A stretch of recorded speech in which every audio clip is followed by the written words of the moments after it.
Normies be like, yo, Shigaraki took a lot of damage. Weebs, on the other hand, abuse me more, Kathy.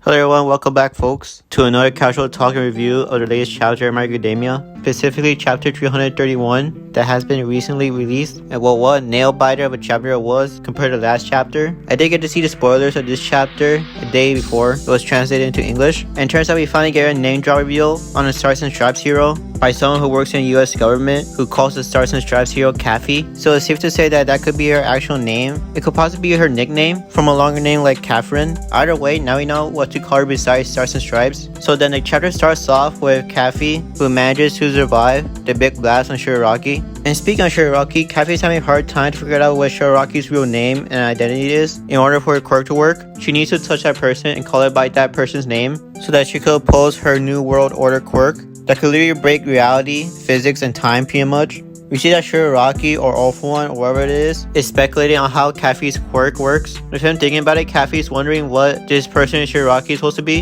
And not even too much, Shigaraki doesn't know who the heck he is. He doesn't even know what to identify himself as. But as for all we know, he could be like a freaking flying sorcerer. But yeah, while this is going on, one of the pilots replies to the Stars and Stripes hero Kathy on what's the next move and so. And Kathy asks the pilot to call Commander Akbar. I'm probably not saying his name right, but whatever. Hearing that the pilot was hesitant on calling the commander, Kathy with a serious tone tells the pilot it must be done here, as he sees Shigaraki is not only a threat to Japan, but a threat worldwide. Kathy knows that Shigaraki must die right here, and asks the pilot to tell the other pilots to move away from Kathy's surroundings so she could use her surroundings as her foothold. And let me remind you, we saw spoilers of this happening the day before. Kathy calls for a counterattack and uses her New Order quirk, and oh my god, this hero used her quirk to solidify the atmosphere to become 1,000 times her size. And what comes of it is this colossal-sized figure of the Stars and Stripes hero. Kathy and her colossal-sized clone of herself are synchronized as one person as Kathy in her human form punches Shigaraki in his Nomu. Shigaraki being mid-air, Kathy asks all the pilots to shoot laser beams at her, and once they did, once the beams were launched at her, she concentrated and hardened those beams and turned those beams into a spear.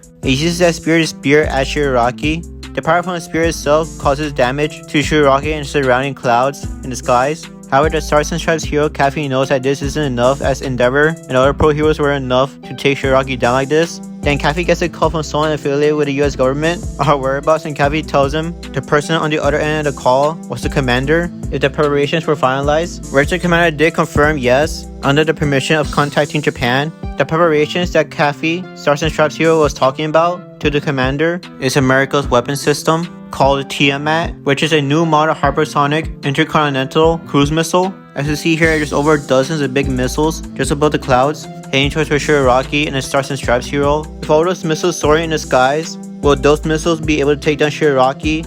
Will this be the end of Shigaraki? If so or not, what will become the #1 hero of America, the Stars and Stripes? Well, as for now, all we can do is speculate as the manga chapter ends there. Ooh, wow, that was a chapter, alright. We found out the Stars and Stripes hero's real name, and we see towards the end that America is going all out on this, which in this scenario is literally go big, go home, seeing a dozen of missiles heading towards Japan.